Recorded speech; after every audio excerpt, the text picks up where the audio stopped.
Hechos de Impacto. Saludos estimados televidentes, soy José Toledo y les doy la cordial bienvenida a Hechos de Impacto. El mundo sigue con gran atención la guerra declarada de Rusia contra Ucrania, un conflicto que inició en el 2014 y que sigue su curso bélico actualmente. Hoy vamos a analizar el panorama de la guerra entre Rusia y Ucrania, cuál es el pensamiento de los gobiernos latinoamericanos y cómo nos afecta también aquí en el Ecuador. Para ello hemos invitado a dos internacionalistas. En el set nos acompaña el abogado Omar Sempertegui, máster en Relaciones Internacionales. Bienvenido, Omar, gracias por estar aquí. Y también vía Zoom nos acompaña desde Quito el abogado Esteban Santos, internacionalista y también docente universitario. Bienvenido, Esteban, gracias por estar aquí. Gracias, José. Un saludo, Omar. Ante los recientes acontecimientos de rebeldía en Rusia, donde un grupo armado de mercenarios denominados el grupo Wagner puso en jaque al gobierno de Putin, hay quienes piensan que Rusia se está debilitando cada vez más y que la reacción de los países aliados no le favorece. Veamos el siguiente reporte de nuestra cadena aliada, la Deutsche, para revisar este panorama. Febrero de 2022, un convoy de 64 kilómetros avanza hacia Kiev. Se teme que las fuerzas rusas tomen la capital ucraniana en cuestión de días por ser el segundo ejército más poderoso del mundo.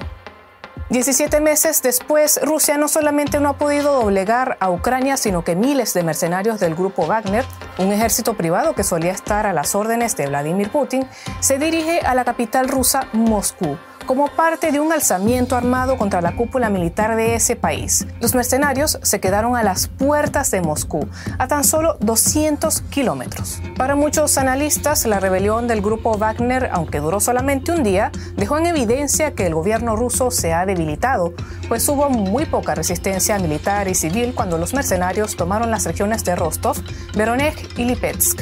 Un pacto de última hora con el líder del grupo Wagner, Yevgeny Prigozhin, acabó con una rebelión que puso al país al borde de una guerra civil, mientras Putin trata de restaurar su imagen de líder intocable. En Moldavia, la gente se manifiesta a favor de su adhesión a la Unión Europea. En Georgia, decenas de miles protestan contra el Kremlin. Y en Asia Central, Kazajistán busca estrechar lazos con China, Turquía y Occidente. Tres ejemplos de cómo algunas de las repúblicas de la extinta Unión Soviética se están alejando de Rusia. Con estos temores como telón de fondo, los moldavos, al igual que los georgianos, se inclinan cada vez más hacia la Unión Europea, pues consideran que formar parte del bloque sería la mejor forma de protegerse de una agresión rusa. Moldavia y Ucrania obtuvieron el estatus de candidatos a la Unión Europea en 2022. Vrem să ținem țara și copiii noștri departe de pericolul războiului. Doar fiind membri ai Uniunii Europene, nu vom fi singuri și vom avea garanția siguranței și păcii pentru moldoveni.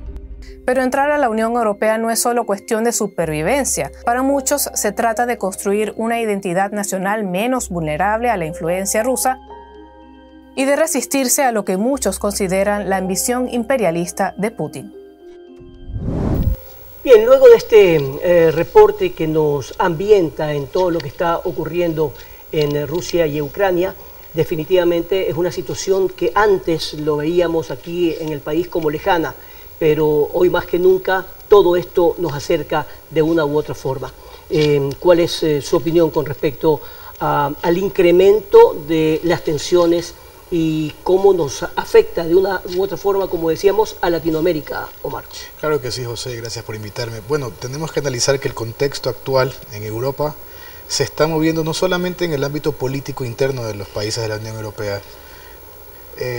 Tenemos que entender también que estos asuntos de los conflictos en el espacio exsoviético es muy repetitivo. Vemos que no solamente está pasando en Europa, vemos que incluso Transnistria, en lo que es es una comunidad autónoma en Moldavia. Hace poco vimos en el reporte que se mencionó Moldavia, que estaban en las protestas a favor de adherirse a la Unión Europea.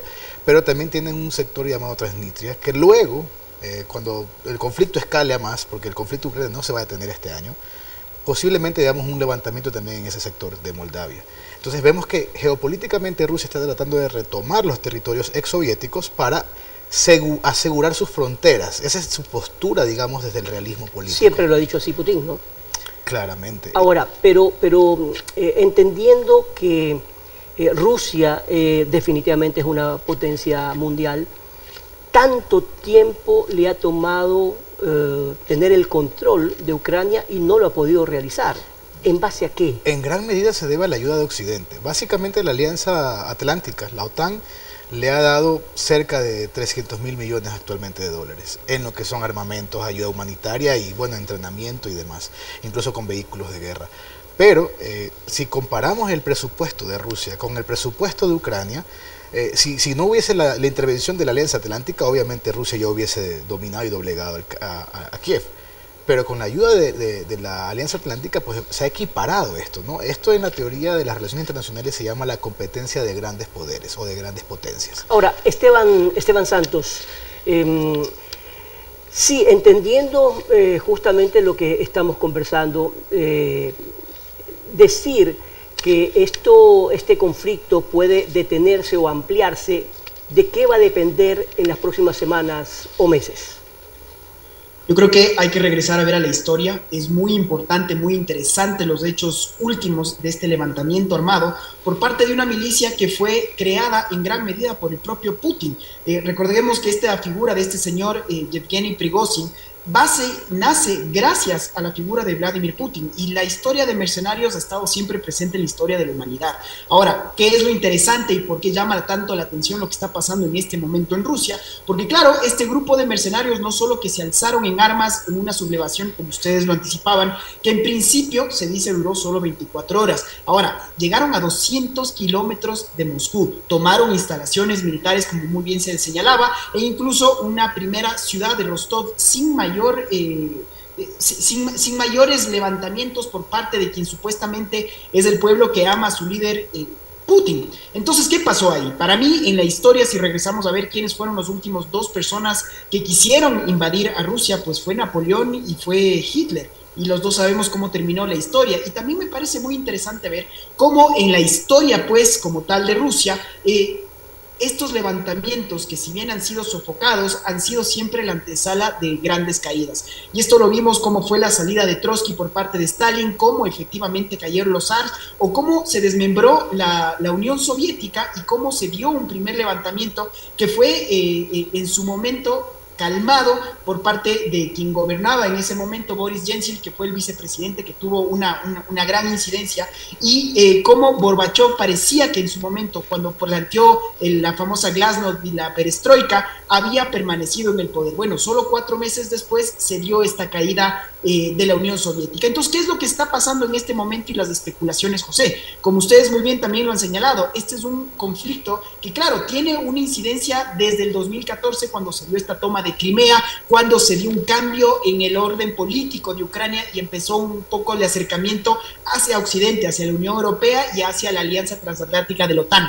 Eso Putin no lo podía permitir, y la toma de Crimea fue relativamente muy fácil. Lo propio lo que pasó en Georgia con sectores como Osetia y Artsakh del sur. Entonces, ¿qué es lo que pasó? Pues Putin pensó que esto iba a ser igual de fácil. Vio que quien estaba en ese momento gobernando Ucrania, un ex comediante, Volodymyr Zelensky, y pensó que esto simplemente, dentro de los poderes, el poder ruso, el poder nuclear, uno de los mejores ejércitos, mejores armados, supuestamente, no tenía nada que ver con lo que podía dar Ucrania en su momento. Entonces, por favor. Sí, Esteban, hay que entender también cuál ha sido la posición estratégica tanto de los Estados Unidos como de China.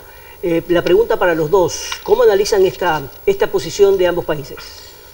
Bueno, correcto, entonces muy brevemente, para mí viene esta guerra proxy. ¿Qué es una guerra proxy? Que una guerra en donde las potencias empiezan a pelear en un tercer país. Y para mí, este es el contexto real de lo que está pasando en Ucrania. Muy bien lo señaló Omar, más de 300.000 millones de dólares se han invertido en esta guerra. Y entonces Ucrania pasa de ser una país soviético, de la esfera soviética, a uno de los ejércitos mejores armados de la región.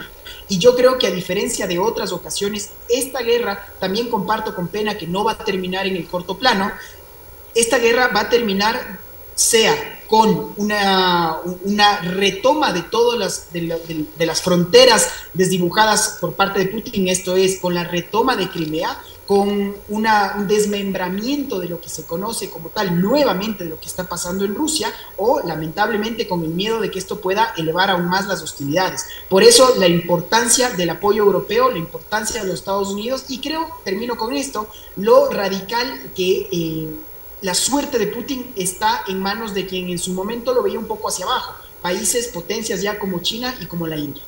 Omar.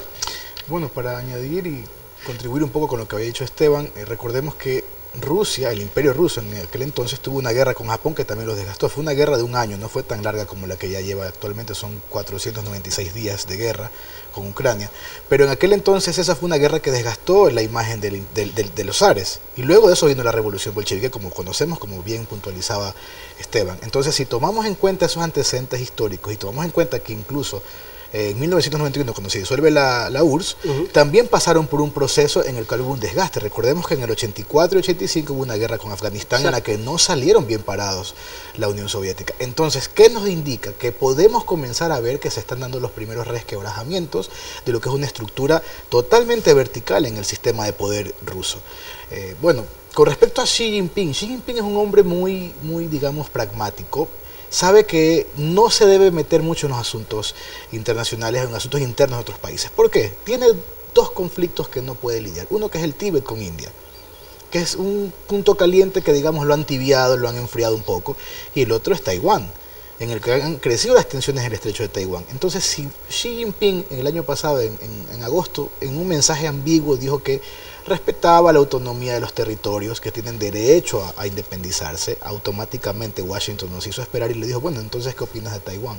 Entonces lo acercaron y trató de no opinar más del tema para no embarrarla más. Aparte que hablar de China significa que ellos calculan también la parte financiera y económica. Recordemos la influencia que tiene China para Estados Unidos. Es decir, no es tan fácil tomar una decisión como la que mucha gente estaría calculando hoy en día, ¿no? China tiene una economía entrelazada con Estados Unidos, a pesar de que muchas personas consideran que si China se retira, Estados Unidos pierde más. Realmente China depende más de la importación que de la exportación. Es decir, su producto interno o lo que ellos producen se va en consumo interno. Entonces necesitan importar más materia, más víveres, en general importar, para poder satisfacer las necesidades de su mercado y poder crecer.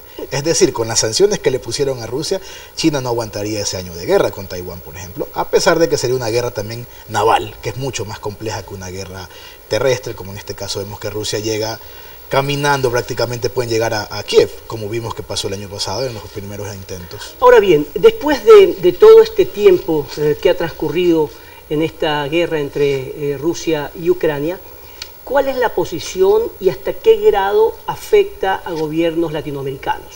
El Ecuador, con la venta, por ejemplo, de rosas, fue muy afectado, pero ahora, ¿qué es lo que está sucediendo? Esteban. Yo creo que hay que entender que el mundo cada vez es más globalizado. Salimos de una pandemia y hace unos años decíamos, bueno, ¿qué es Wuhan? ¿Y a nosotros qué nos importa qué es Wuhan? Bueno, el mundo y la respuesta estuvo muy clara, ¿no? Lo propio. ¿A qué nos importa un conflicto, una guerra armada entre Rusia y Ucrania? Pues bueno, Ucrania es uno de los mayores exportadores de granos del planeta. Y de repente vimos cómo productos de enseres básicos como pues, el aceite de girasol tuvo una subida exponencial, o cómo países del África subsahariana empezaron a entrar en un problema muy serio de hambre porque no tenían la gravina para poder hacer pan. Bueno, de a eso vemos cómo el precio, por ejemplo, del petróleo, que para intereses del Ecuador es tan importante y tan sensible, también está sufriendo unas gravísimas consecuencias, porque las acciones de Occidente tratan de bloquear todo tipo de venta con el régimen de Putin como tal. Entonces, José, usted muy bien lo decíamos, ya no pudimos exportar a este mercado tan importante para los ecuatorianos, pero más allá de eso, ¿qué termina pasando? Pues que países como la China, como Rusia, los BRICS, China, India y la propia Sudáfrica, toman nota de esto y empiezan a lucrar porque tratan de mantener una posición ambigua, pero son ellos quienes compran con un descuento muy, muy fuerte el gas y sobre todo el petróleo al Kremlin. Entonces el mundo entra nuevamente en este problema, en este conflicto, no solo por los problemas de los enseres de primera necesidad o los recursos naturales no renovables, pero sobre todo, y también creo que Omar lo decía de forma acertada, lo que puede ser y cómo otro país termina siendo un eje central en toda esta dicotomía, que es Taiwán, y la importancia en la cadena de suministros de los famosos chips, y cómo esto se dio, cómo rompió cadenas internacionales, cómo subieron los precios de las cosas y el mensaje que se empieza a mandar a otras potencias si es que quiere volver a dibujar por la fuerza las fronteras internacionales. Ahora, abogado Sempertegui, es indudable que todo el mundo calcula en un momento dado de un conflicto bélico y en Latinoamérica ha pasado lo propio. Es indudable que los gobiernos de izquierda apoyan, por supuesto, más a Rusia que a Ucrania. Ecuador, ¿cuál ha sido el papel que ha jugado Ecuador para usted? En este caso tenemos que recordar cómo fue la UNASUR. La postura de la UNASUR, incluso nació una cadena televisiva, tuvimos ciertos medios de comunicación para tener una narrativa mucho más de pronto enfocada a lo que eran los intereses políticos de todos los gobiernos de aquel entonces, que se encontraban en un ala política cierta. No vamos aquí a descalificar si eran buenos o malos, pero tenían una postura común. Se vio una postura de bloque. Luego, la UNASUR dejó de funcionar de la manera que estaba funcionando, hubo una separación, digamos, entre los países, no se dio esta cohesión. Comenzamos a ver que con el inicio del conflicto de Rusia-Ucrania, la postura fue ambigua. Recordemos que López Obrador en México, que es parte de, digamos, Latinoamérica, por un lado condenó la guerra como hecho, pero no condenó el hecho de que sea Putin el que está iniciando esta guerra. Es más, se mostró hasta cierto punto a favor, dijo que Ucrania era un país corrupto y quiso como que maquillar su postura, ¿no? Pero se mostró ambiguo. Lo mismo pasó con Jair Bolsonaro. A pesar de que Jair Bolsonaro técnicamente sería una postura antagónica de derecha, pero Rusia se muestra como un país conservador, lo cual también lo tiene Bolsonaro, o lo tuvo cuando era mandatario. Entonces esa postura ambigua también de Bolsonaro, ¿qué dio a entender? Que los dos países, las dos potencias latinoamericanas no mostraron, digamos, un enérgico rechazo o un enérgico apoyo.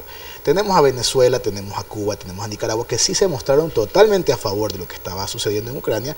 Tenemos una postura un poco tibia como la que tuvo Fernández el año pasado cuando se pronunció, que a renglón seguido del inicio de la guerra tuvo reuniones con ciertos diplomáticos rusos para entablar ciertos negocios, como digamos maquillando el asunto y limpiando un poco la imagen del régimen. ¿Y el papel de Ecuador? El papel de Ecuador se mostró, fue ambiguo. Esa fue la dinámica de Latinoamérica, fue ambigua, porque por un lado aparece el presidente Lazo rechazando la guerra y por otro lado aparece un ministro diciendo que, bueno, tenemos negocios con Rusia. Entonces, son posturas ambiguas, no se están marcando claramente. Entonces, podemos decir que Latinoamérica se puede considerar en su mayoría como un bloque no alineado. Además de que no tienen cohesión, no existe una postura de bloque regional como sí la tiene la Unión Europea. La Unión Europea, a pesar de que tiene a Turquía y a Hungría, que siempre están buscando la forma, ¿no?, de equilibrar este asunto por su cercanía con el Kremlin, de todas maneras obedecen o pertenecen a un bloque. Entonces la discrepancia se da a nivel interno antes de una postura colectiva. Acá son posturas totalmente aleatorias, distintas, no existe la cohesión de bloque regional. Perfecto, vamos a ir a una primera pausa comercial y continuamos con más de Hechos de Impacto. Hechos de Impacto. Bien, continuamos aquí en Hechos de Impacto analizando la situación de esta guerra entre Rusia y Ucrania. En el set, aquí en Guayaquil, nos acompaña el abogado Omar Sempertegui, máster en Relaciones Internacionales, y también vía Zoom desde Quito el abogado Esteban Santos, internacionalista y docente universitario. Ahora, el papel de Estados Unidos y China lo analizábamos, o ustedes lo analizaban antes de la pausa comercial, pero también hay una historia enorme con respecto a la Guerra Fría. ¿Cómo podemos extrapolar lo que ocurría justamente en aquella oportunidad entre Estados Unidos y Rusia, con tantos años que duró justamente esta Guerra Fría, versus lo que está sucediendo ahora, Esteban? Hay un principio, José, en las relaciones internacionales que dice que los estados no tienen amigos, los estados lo que tienen son intereses.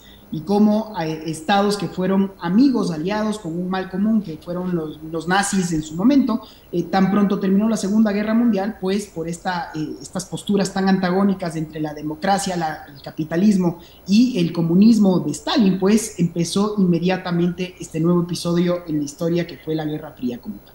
Bueno, ¿qué es lo que termina pasando y cuáles son las lecciones de la historia? Insisto, en un régimen totalitario, la figura del líder es más importante que todo. Esta figura del líder fuerte, el líder incorruptible y el líder sobre todo que no tiene ningún tipo de competencia. Entonces, ¿qué es lo que dice el manual? No puede existir libertad de prensa, no puede existir libertad de expresión y por supuesto no puede existir una oposición que pueda hacerle frente a ese líder fuerte. Eso es lo que ha pasado históricamente en la historia. Ahora, cuando empiezan a darse estas grietas, y eso para mí es el paralelismo con lo que estamos viviendo en este momento, no solo que empiezan a darse unas grietas porque empiezan a nacer nuevos nombres. Este señor Prigozhin antes del 2014 era prácticamente desconocido en el mundo y es una persona que fue creada por el propio Putin. Ahora bien, cuando es el propio Putin que le dicta, que le llama un traidor, que es una puñalada por la espalda y 24 horas después dice que no va a pasar nada contra esta persona y que le da un salvoconducto para que pueda irse a Bielorrusia, empiezan estas dudas. ¿Realmente va a pasar esto? Estamos otra vez en el contexto de crisis económica ante el fin de lo que puede ser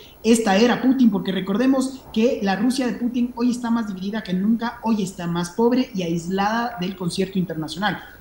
Sería muy importante que los dos analicen qué significan estos mercenarios, cómo nacen los mercenarios, por qué razón, cuál sería la razón de existir, por ejemplo, Omar.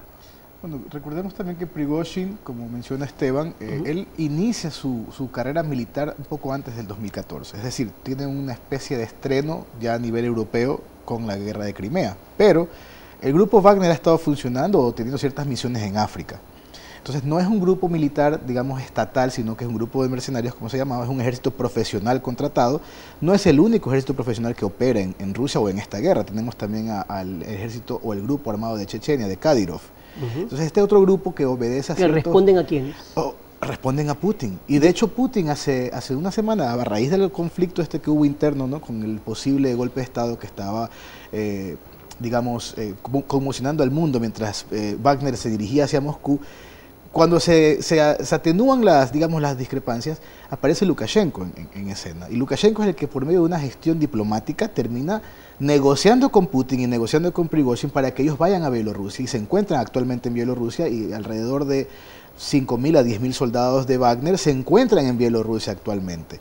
Entonces, si recordamos esto y lo ponemos en contexto junto con Kadyrov, que también obedece al Kremlin, obedece puntualmente a Putin, pero tienen una ideología distinta, ellos son musulmanes, ellos creen en Alá, tienen una formación religiosa distinta, a diferencia de que Wagner era un grupo netamente de mercenarios que no obedecen a una ideología cierta a nivel de religión o a nivel de etnia como tal, sino que eran soldados que muchas veces eran de las cárceles. Entonces, cuando se da este conflicto de que el posible golpe de Estado, Prigozhin sale en un video diciendo: yo estaba marchando pacíficamente a Moscú porque quería dialogar sobre qué está sucediendo en la guerra, porque nos han mandado como carne de cañón. Ese fue el enojo de Prigozhin. Él quería saber por qué el secretario de Defensa estaba haciendo ese tipo de estrategias que le costaban bajas a Wagner. En esa marcha pacífica que dice Prigozhin, el ejército oficial de Rusia comienza a bombardear ciertos sectores para persuadirlos. Pero se dieron ciertas bajas, alrededor de 5 o 6 bajas en el grupo Wagner. Por eso ellos responden y derriban 4 helicópteros y un avión. Eso no sale mucho de pronto en la prensa, ¿no? Pero estaban en los informes y mataron alrededor de 13 soldados del ejército ruso. Entonces no fue menor cosa, pero ¿por qué se disuelve este posible golpe de Estado? Por la intervención estratégica de Lukashenko como aliado de Putin para, digamos, atenuar las aguas. Pero no podemos decir, y esto para los dos, no podemos decir que está extinguido o que ese problema de la probabilidad de un golpe de Estado ya no vuelva a repetirse o a darse por otros lados, Esteban. Es una interesante pregunta. Primero, ¿por qué mercenarios? ¿Por qué no todo a través de un ejército regular? Para mí hay una respuesta muy clara, porque hay veces en los que no se puede intervenir en algunos lugares con la bandera de ese país. Es el trabajo sucio. ¿Quién va a hacer ese trabajo sucio? Pues estos mercenarios. Hay que recordar que bajo la ley rusa esto está prohibido. Y es también interesante ver cómo hace una semana el propio Vladimir Putin reconoce que se financió al grupo Wagner, que, paréntesis, ¿por qué se llama Wagner? Porque ese fue el compositor austriaco favorito de Hitler, solo para que ustedes se den una idea de dónde y cuáles son los orígenes y la mezquindad que pueden tener estos mercenarios. Omar lo dijo bien, ¿cómo vamos a reclutar? Llegaron literalmente a las cárceles a decirles, ustedes combaten 6 meses y a cambio yo le doy a usted la libertad. Wagner empieza a tener el efecto que no pudo tener inicial el propio ejército. Entonces, Putin, yo creo que en el comienzo le gustó la idea de que tenga una figura que podía contrarrestar con sus generales y que les obligaba un poco a competir entre ellos. ¿Cuándo se da este evento mayor? Cuando el ejército ruso les dice, bueno, no, ustedes tienen que alinearse a los intereses del ejército y tienen que ser parte de este ejército. Prigozhin no lo acepta. Prigozhin saca estos videos a los que Omar estaba haciendo referencia, en donde dice, bueno, ¿y qué fue la munición? ¿Y dónde están ustedes? Y empieza esta guerra pues una guerra interna, y tenemos estos actos locos, que Rusia empieza a bombardear a Rusia. Bueno, ¿en dónde va a acabar todo esto? ¿Por qué también es Lukashenko, este último dictador que se hablaba en Europa, el que quiere mediar? Porque él también está viendo sus intereses. Cae Putin y seguramente él también va a caer. Él está ahí solo porque es un gobierno títere a los intereses del Kremlin. Y concluyo también con esta parte, creo que es feo decirlo, pero ¿por qué importa tanto la diferencia entre un ejército regular al de los mercenarios? Porque ante la opinión pública, una cosa es enviar y decir la cuenta de que murieron X número de mercenarios y otra es volver a casa con cuerpos de soldados del ejército y con los números inflados, y eso evidentemente tendrá una aprobación muy negativa con la sociedad civil. Ahora, por historia, definitivamente las guerras terminan por varios factores. Uno de ellos, la mediación en este caso de quién podría mediar, y la segunda, que alguno de los dos se rinda. Por supuesto, y es un tema muy complejo y difícil de digerir actualmente, porque vemos que el mercado está convulsionado a raíz de esta guerra, no solamente en los combustibles, sino también en los víveres, el trigo. Pero la negociación actual gira en torno a que Rusia y Ucrania puedan seguir exportando el trigo que le está haciendo falta a Europa, a África, hacia el mundo entero. Entonces esta negociación se viene dando desde el año pasado, desde el mes de septiembre. Había un pacto para que haya un convenio que estaban haciendo con Rusia y con Ucrania para poder transportar el trigo libremente. Sin embargo, necesitan de la península de Crimea, entonces Putin no va a ceder que ningún barco ucraniano, comercial incluso, utilice los puertos de Crimea por cualquier riesgo de infiltración, ¿no? Es un tema de estrategia. Por otro lado tenemos el tema de la potasa, la famosa potasa, el potash que dicen los estadounidenses, que es un tipo de fertilizante a base de ciertos químicos que ayuda para la producción del trigo y de otros, digamos, productos agrícolas. Pero, ¿a qué punto vamos a llegar aquí? Vamos a llegar a dos cosas. Uno, el desgaste total de Rusia. Eso es una opción, puede ser descabellada, puede ser que Rusia sea considerado todavía una gran potencia. Actualmente ciertos analistas determinan que Rusia ya no es la gran potencia como lo fue la URSS, que sí fue una superpotencia. Estamos hablando de una potencia regional que pudiese incluso tener algún tipo de discrepancia de intereses con China. China a su vez puede tener intereses que choquen con los intereses de India. Entonces vemos que en Asia, ahorita en la parte oriental, se está formando esta especie de competencia de grandes poderes, de grandes potencias. A Occidente le conviene ese tipo de discrepancias, le conviene que se mermen entre ellos en vez de que se unan. Existe un eje que se está formando entre Irán, China y Rusia, pero ese eje obedece a que va a haber uno a la cabeza, ¿no? Entonces, si China no apoya directamente a Rusia, eventualmente Rusia va a tener que, digamos, capitular la guerra, va a tener que ceder. Por otra parte, Zelensky, en las reuniones que han tenido con los directivos de la OTAN, con Jens Stoltenberg puntualmente, le dijo, yo quiero formar parte de la Alianza Atlántica. Por un tema de reglamentos no puede ingresar en medio de un conflicto armado. Pero ¿qué dijo Jens Stoltenberg? Le dijo puntualmente, te vamos a apoyar hasta cuando sea necesario y con lo que sea necesario gradualmente vamos a ir aumentando el tipo de ayudas que te vamos a dar, y una vez que termine el conflicto podrás ingresar a la Alianza Atlántica e incluso a la Unión Europea. Es decir, en unos 2 o 3 años es posible que Ucrania forme parte de la OTAN y forme parte de la Unión Europea simultáneamente. Y lo que preguntaba sobre la mediación, ¿quién podría hacerse cargo de aquello? Hace poco Lula da Silva se pronunció y dijo que él quería negociar. No quisiera desmerecer las labores diplomáticas que quiere ejercer el presidente brasilero, pero no creo que Brasil pueda hacer nada, no tiene ningún tipo de balance en ese tipo de conflicto. Justamente por eso consulto, tiene que tener el poderío suficiente y también la llegada a nivel mundial de aquello. Por ejemplo, ¿cuál ha sido la posición? Sí, de la OTAN por un lado ya sabemos qué pasa con las Naciones Unidas y en un momento dado hasta qué punto podríamos esperar que este conflicto se resuelva este mismo año, Esteban. Muy difícil porque recordemos que la historia la escriben los vencedores y después de la Segunda Guerra Mundial, pues Rusia tiene un asiento en el Consejo Permanente y por lo tanto derecho de veto. Y por eso es que no se ha podido dar ninguna resolución a favor de condenar esta guerra por el veto expreso de Rusia. Se ha dicho, hay actores que quieren volver a tener un peso geopolítico internacional como un Brasil a través de Lula da Silva. China intentó también un acuerdo de paz de 14 puntos que fue no tomado en cuenta de inmediato por ambas partes. El propio Volodymyr Zelensky dijo que no consideraba que China estaba siendo literalmente neutral en esta controversia.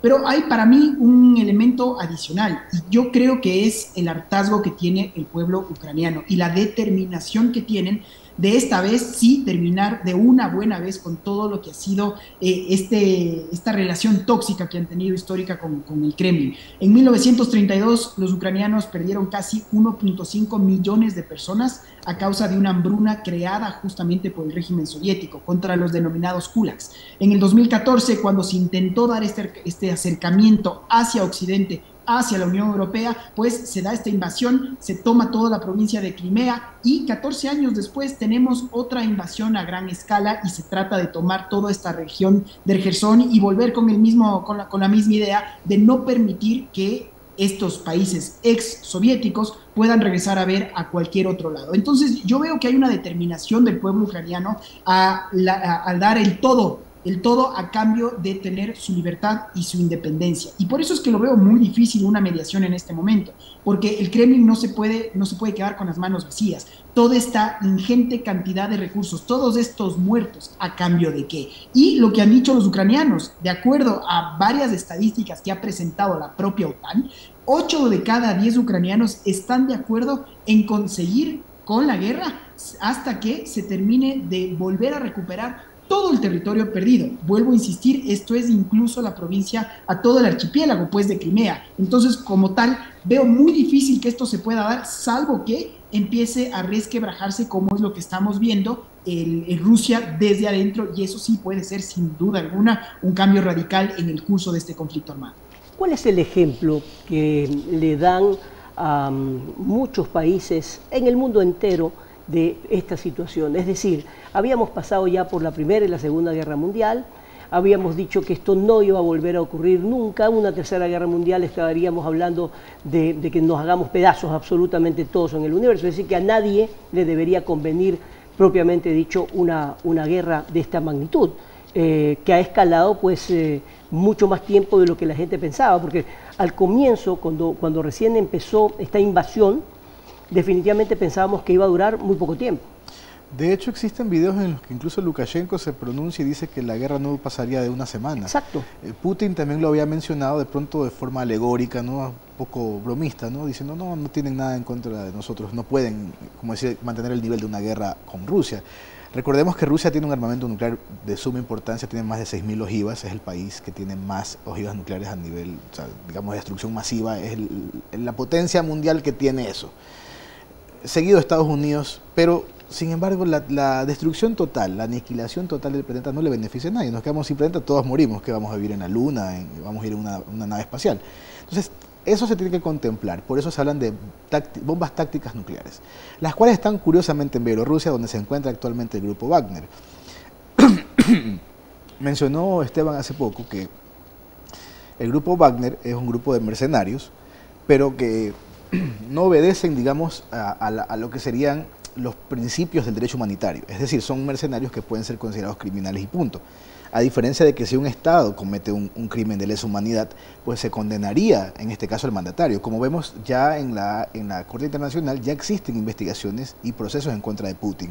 Actualmente Putin no va a ir a ningún país de Occidente a visitar por temas diplomáticos porque se podría arriesgar a que se haga algún tipo de intervención por medio de la Interpol o con cualquier otro organismo de Occidente.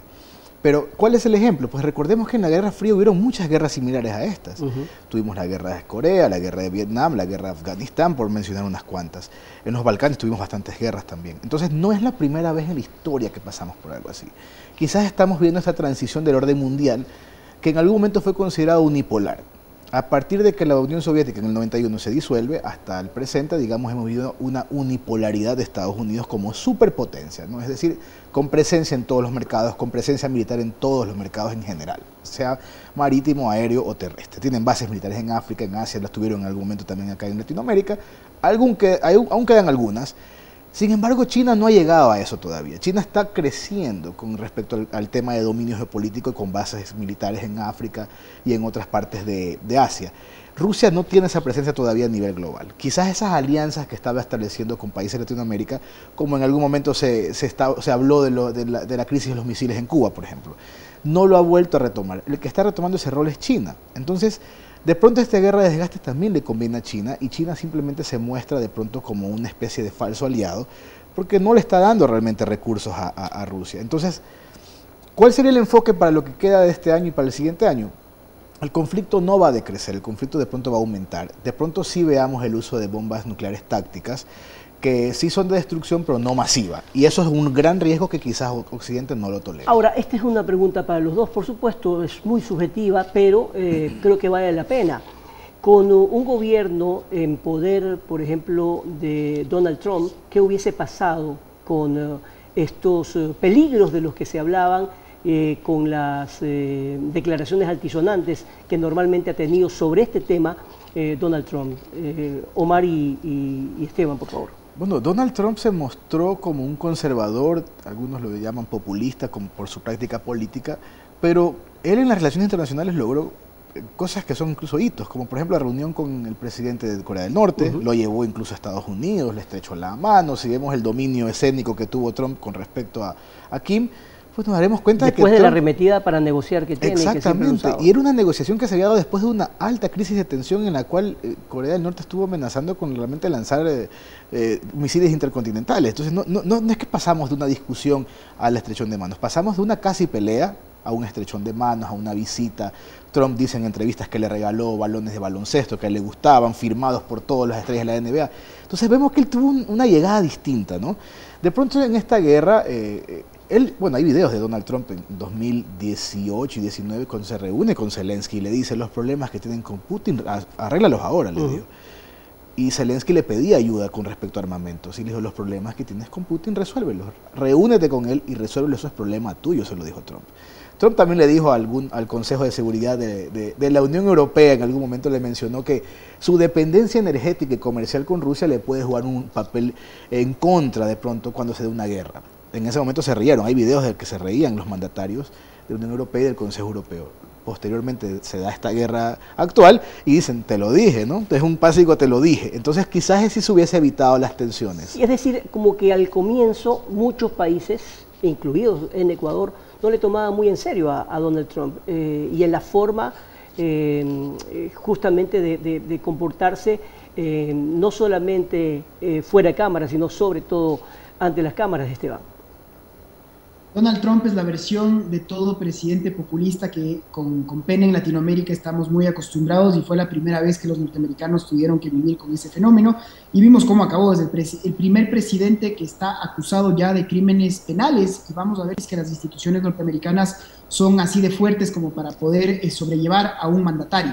Creo que es muy interesante algunos temas que ustedes han planteado, desde qué podría pasar con una tercera guerra mundial. Estoy muy de acuerdo. Siempre se dijo que si es que se llega a dar una tercera guerra mundial, pues la cuarta sería peleada con palos de piedras, por la magnitud justamente de la destrucción. Y creo que por eso mismo es que todas las potencias occidentales han sido tan renuentes a entregar armamento pesado a Ucrania, y cada vez han ido subiendo en la eruptiva de primero no querer enviar tanques de guerra pesados, los famosos Abrahams, los famosos HIMARS, y después ahora se habla de los famosos F-16. Hay países como Polonia, ex soviética también, que está también al todo por el todo, porque sabe que si cae Ucrania, perfectamente ellos pueden ser los siguientes, lo propio con Estonia, con Lituania, y hay esa división interna también alrededor de la Unión Europea como tal. Creo que también es interesante lo que ustedes han mencionado con respecto a la Corte Penal Internacional, porque si bien tiene esta competencia erga omnes, los estados tienen que reconocer su jurisdicción y la competencia.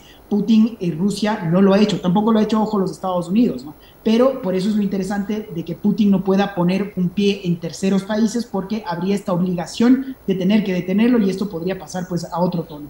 Y lo último, que la OTAN, el antes y el después, cuando ustedes mencionaban a un Donald Trump en la presidencia, de hecho llegó a amenazar con salirse de la OTAN porque los países europeos no cumplían con su cuota de por lo menos el 2% de su PIB. Correcto. El propio presidente Macron llegó a hablar y decir que la OTAN estaba en acefalía. ¿Y por qué? Porque justamente este principio de la mutua destrucción asegurada. Entonces, mientras las armas nucleares permanezcan sentadas en sus hilos, el mundo creció, el mundo tuvo paz, el mundo tuvo estabilidad. Y pues bueno, ahora, luego de esta arremetida tan loca que ha tenido Putin, que simplemente no calculó bien sus fichas, pues el mundo se vuelve a armar. Y ahora el mundo ve como algo positivo que países como Alemania anuncien un plan de reactivación militar de más de 100.000 millones de euros, que países también como el Japón anuncien lo propio, y básicamente el gasto militar en el planeta ha explotado. Lo último también, reconocer que estos mercenarios que ustedes también conversaban con respecto a Wagner,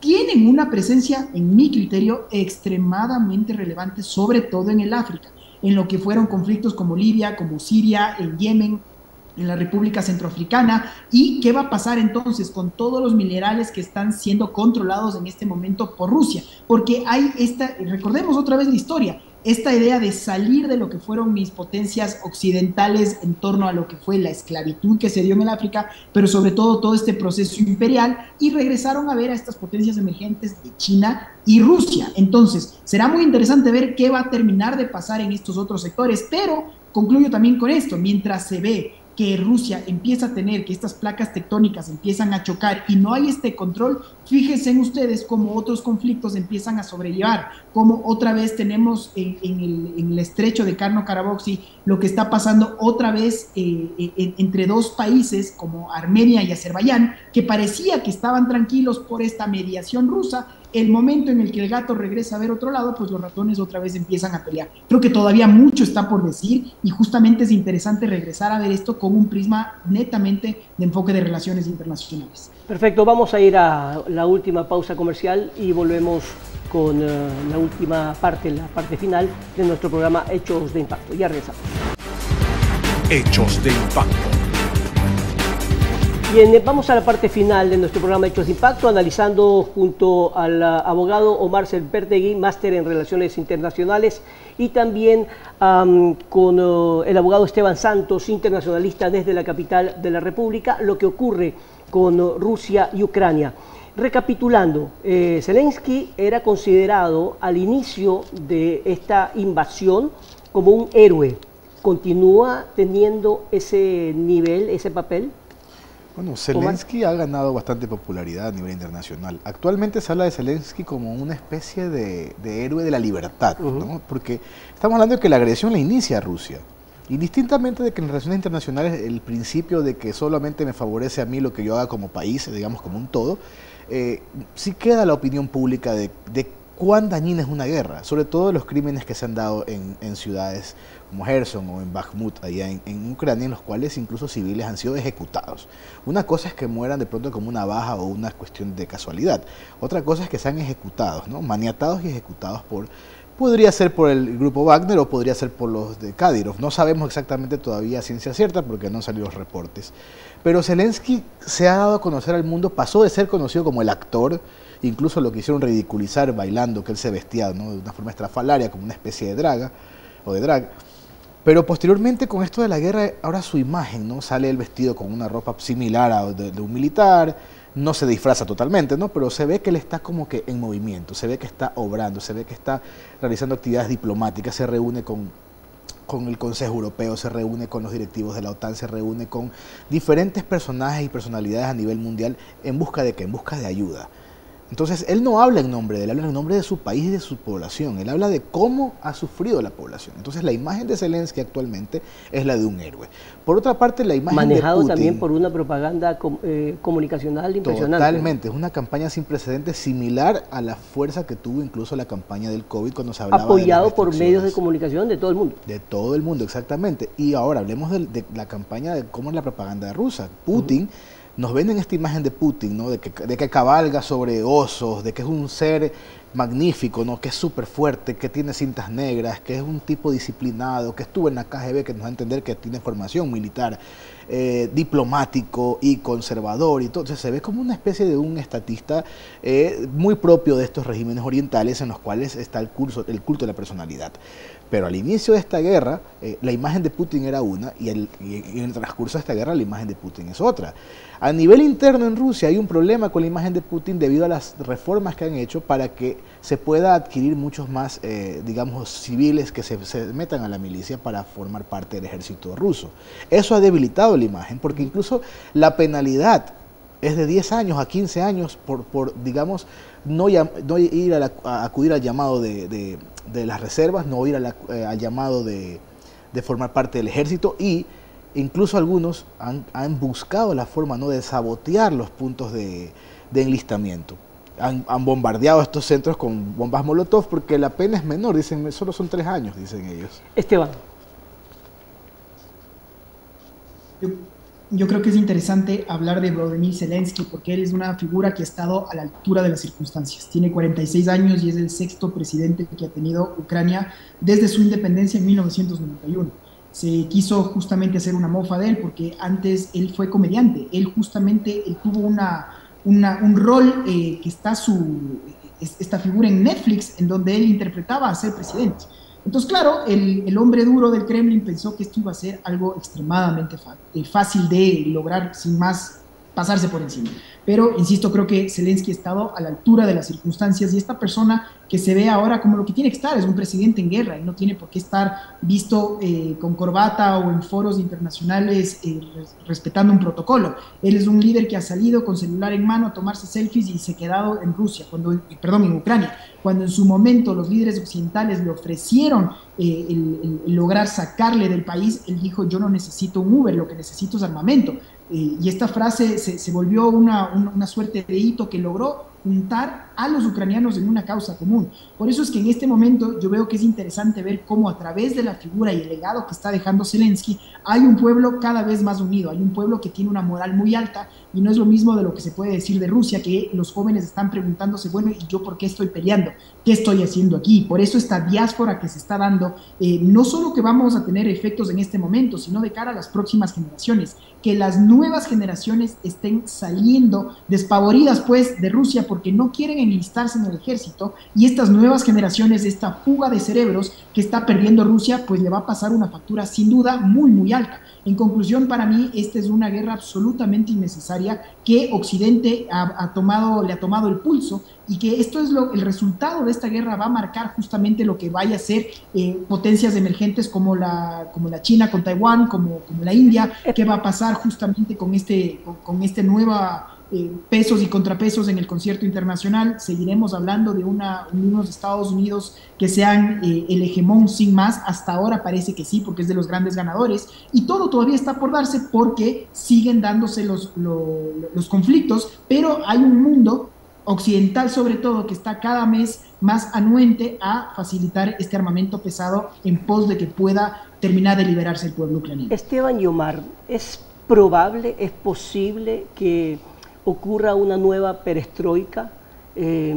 Cuando sucedió esto en la Unión Soviética, el mundo realmente quedó sorprendido porque no se imaginaban lo que iba a hacer Gorbachov. ¿Es posible que eso vuelva a ocurrir?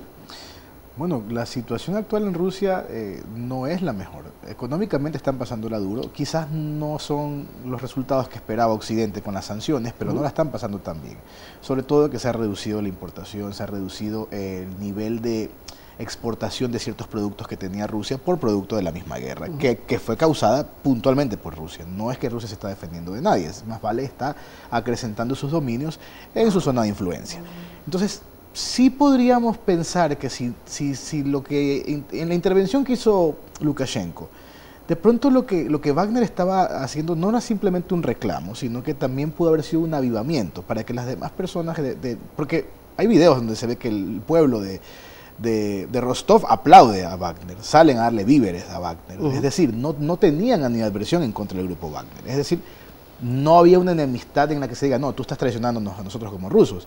Entonces, esa imagen, ¿qué nos deja? Nos deja que de pronto otros grupos, recordemos que en Rusia hay 27 repúblicas, la Federación Rusa, por más que se muestra como un país unitario, tiene 27 repúblicas y tiene más de 50 oblasts y territorios autónomos. Es decir, muchos de ellos incluso tienen divisiones por temas étnicos, o etnorreligiosos, o etnoculturales. Están los pueblos altaicos, en algún momento mencionó Esteban lo de Osetia con Georgia. Entonces así tenemos un montón de grupos en Rusia.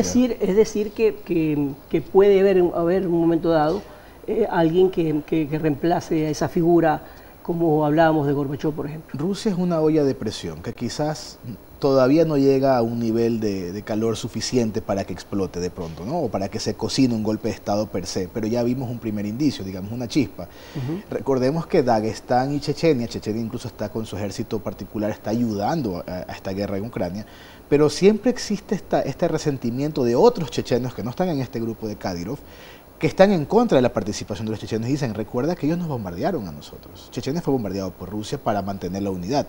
Lo mismo Dagestán. Pasó por un momento en el cual Rusia tuvo que bombardear estos territorios que son repúblicas de Rusia mismo. O sea, digamos, Rusia bombardeando a Rusia para conservar la unidad de sus territorios y que sus fronteras no se diseminen. Bueno, ellos lo que dicen, bueno, los rusos que están de acuerdo con Putin es efectivamente que quiere defender a ultranza su frontera y evitar que la OTAN ingrese por allí, ¿no, Esteban? Es muy interesante el tomar nota que luego de la caída de la Unión Soviética, el principal país que tenía la mayor cantidad de ojivas nucleares era Ucrania. Y hubo una negociación justamente dentro de los países aliados para que esas ojivas nucleares regresen al Kremlin. Bueno, si la historia no hubiera sido de esa manera, ¿cómo hubiera cambiado el panorama actual? ¿A cambio de qué? ¿Cuál era la idea? De que hubo una promesa, pero bueno, esta es otra de las partes de la historia, una promesa hablada no escrita, en donde las fronteras de la OTAN no se iban a acercar cada vez más al este. Y esto es algo que claramente no se ha dado. Y bueno, ahora con la reciente incorporación de países como Finlandia, que tienen una frontera de más de 1000 kilómetros con Rusia, pues ya tenemos a la OTAN literalmente de vecino directo con Rusia. Entonces, por eso vuelvo a insistir, ¿qué logró Putin luego de esto? Logró una OTAN mucho más fortalecida, logró una alianza transatlántica mucho más grande y fortalecida, y creo que también es interesante regresar a ver lo que ustedes nos estaban preguntando, José. Bueno, ¿se podrá volver a dar este glasnost y la perestroika? Yo vuelvo a insistir en que la historia de Rusia ha estado marcada justamente por estas conspiraciones, envenenamientos y estas luchas internas de poder, y los cambios nunca han sido pacíficos. Eso es lo que pasó en la caída del zar, eso es lo que pasó en la caída justamente del muro de Berlín, como decía, el 9 de noviembre del 89, y luego en el 91, Gorbachov efectivamente da estos dos principios de la transparencia y la apertura hacia la democracia. En ese momento se quiso dar una revuelta armada que su vicepresidente Boris Yeltsin logró detener. Bueno, 4 meses después logró, ¿qué es lo que terminó dándose? Esta hecatombe y la caída del bloque soviético como tal. Y por eso es que empiezan estas similitudes. Podremos estar ante este mismo escenario, porque hay un hecho cierto. Putin hoy día es el Estado es él, y Putin es el hombre fuerte que dijo abiertamente que este es un traidor, que este es una puñalada por la espalda, pero 24 horas después le concede un salvoconducto y le permite salir con sus fuerzas a un país títere como es en este momento Bielorrusia. Pero empieza otra vez estas preguntas. ¿Se va a dar una nueva purga? ¿Este es el comienzo del fin? No por lo que diga el pueblo, sino lo que digan las élites. Las élites, todos los grandes oligarcas que en este momento ven sus finanzas muy desmerecidas por todo lo que han sido las sanciones de Occidente, siguen viendo en Putin la salida a todo lo que él ha prometido, o esto por el contrario, insisto, de acuerdo a lo que ha sido la historia de Rusia, podemos estar ante el comienzo de un fin. Si es que China, si es que la India no siguen siendo sus salvavidas, y si es que la guerra se sigue perdurando en el tiempo con esta inmesurable cuenta de vidas humanas a cambio de nada, yo creo, pues José, que sí podemos estar ante este inicio de este cambio nuevamente en el status quo de Rusia. Bien, les agradezco por su participación a ambos invitados. La verdad es que lo han manejado con muchísima altura y sobre todo abriéndonos un poco el panorama de lo que realmente sucede en este conflicto que nos afecta a los ecuatorianos y también a los latinoamericanos, dependiendo cómo lo veamos. Ojalá que esta situación algún día vuelva a pacificarse por el bien, obviamente, de la humanidad. Les agradezco a ambos por haber estado con nosotros y a ustedes por su teleaudiencia. Que pasen muy bien.